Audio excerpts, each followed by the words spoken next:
Ritorna l'incubo attentati filoislamici anche nel Veneto, mentre dal nord-est piovono su Parigi attestati di cordoglio dalle istituzioni, inclusi Zaia e Serracchiani, per l'attentato al settimanale satirico Charlie Hebdo. I più arrabbiati sono i gruppi che non sono mai stati teneri con gli immigrati, come i leader del Carroccio. Massimo Bitonci, sindaco di Padova, ha ricalcato la celebre frase di Sarkozy: la Francia o la ami o la lasci, e ha lanciato un appello ai gruppi musulmani della città: condannino gli attentati o se ne vadano. E questi ultimi sono sgomenti e chiedono di non essere confusi con i tre terroristi che definiscono barbari e criminali. Duro anche Leonardo Muraro, presidente della provincia di Treviso. Un paese, ha detto, che si rifiuta di controllare le frontiere è un paese debole. E anche Flavio Tosi ha detto che è tempo di dire basta alle frontiere con la Brodo.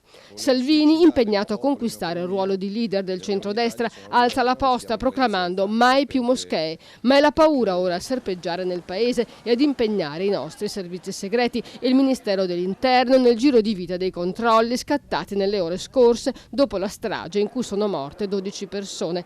Alfano ha annunciato che saranno puniti coloro che andranno a combattere nei conflitti.